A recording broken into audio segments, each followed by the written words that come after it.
उसको पहले लोग मुंतखब करते हैं, ये जी सेलेक्ट कर लिया इसको। अब हमारे यहाँ को MN MP ही होते हैं ना, उसको सेलेक्ट करते हैं। सेलेक्ट करने के बाद वो कहाँ जाते हैं? असेंबली में। कहाँ जाते हैं? ऊंचा बोलें, कहाँ? असेंबली में क्या करते हैं? गुस्ल करते हैं? नहीं, हलफ बर्दारी होती है। पहले क्या किया? अब आप मेरा साथ सेलेक्ट हुए। शरीफ तरीका तो ये है ना कि पहले जिसको बहुत बड़े ओहदे पे लगाना हो, उस्ताद उसको सेलेक्ट करता है कि ये इस काबिल है कि ये खिदमत सर अंजाम दे, ये इस काबिल है कि मेरी नियाबत के काम ये सर अंजाम, जिसको आप खिलाफत कहते हैं।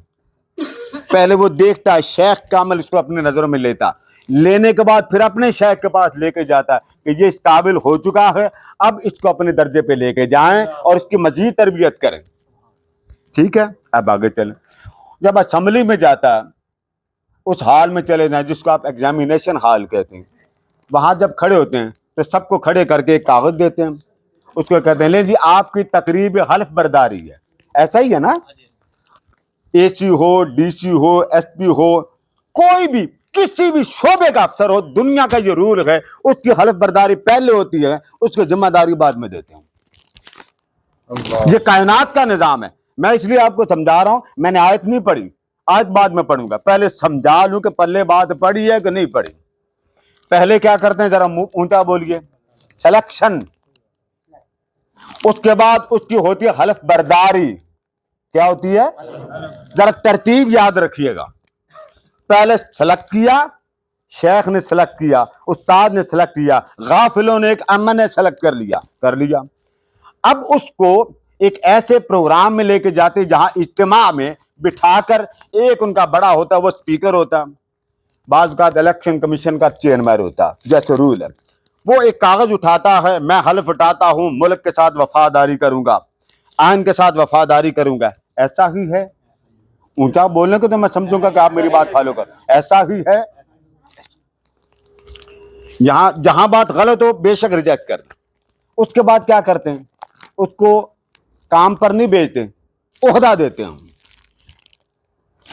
फिर बोलिए, पहले सेलेक्ट, फिर हलफ, फिर उसके बाद ओहदा। तरतीब याद रहेगी? बोलिए ना। यहां हाफिज कुरान है कोई? जी, इज़ अख़ज़ल्लाहु मीसाक़न नबिय्यीन का नंबर याद रखिएगा। उसको फिर ओहदा देते हैं। जब उसको AC, SP, फनान के शोबे में, यानी फाइनेंशियल शोबे में आप उसको मिनिस्टर लगाना चाहते हैं, फॉरेन मिनिस्टर लगाना चाहते हैं, वजीर दाखिला लगाना चाहते हैं, उसके ऑफिस भेजते हैं। ऑफिस वाले इसको वेलकम करते हैं। 3 वहां बंदे होते हैं, ऊपर से नीचे 3 बंदे होते हैं। वो उसका वेलकम करके इस्तकबाल करते हैं, फूल की पत्तियां फेंकते हैं, हार पहनाते हैं, फिर अंदर लेके जाते हैं। सर ये आपका ओहदा, ये आपकी जिम्मेदारी, ये 3 आपके हेल्पर हो। एक के पास डायरी होती, वो विजिट लिखता है, विजिट के मोहतरम वजीर साहब ने किधर जाना। एक ऑफिस में रहता, एक ने कालें सुननी होती। ये 3 हर वजीर के साथ होते हैं, गिने ना हो तो गिन लीजिएगा। ये बाकी तो सारे नारे लगाने वाले होते हैं। उसके बाद वो काम करता। अब आप जरा देखिए, पहले सेलेक्ट हुआ, फिर क्या हुआ? हलफ, फिर उसको क्या मिला? ओहदा, फिर उसको मिल गई जिम्मेदारी। ये 4 चीजें। कभी किसी ने एतराज किया कि जी आप हलफ बर्दारी में फूलों का हार क्यों पहन के जाते हैं? जी कभी कहा जी बड़ी खूबसूरत बान ठन के पिजारे में एंटर हो रहे हैं असेंबली हॉल में? जी वहां पर ये जो पहनाते हैं, घर से वो चलता, असेंबली तक जाता, सारे रास्ते में उसके फॉलोअर जो भी इसकी जमात के लीडर हैं उसको फूल नहीं पहनते। कभी किसी ने एतराज किया? हर 5 साल के बाद ये लानत लेने आ जाते हैं। उसके बाद फिर वही बात, फिर वो बात, सर्कुलेशन, वो सारी बातें आप रेपिटेशन। पूरी कौम को 70 साल हो गए ये रिपीट ड्रामा होते हुए।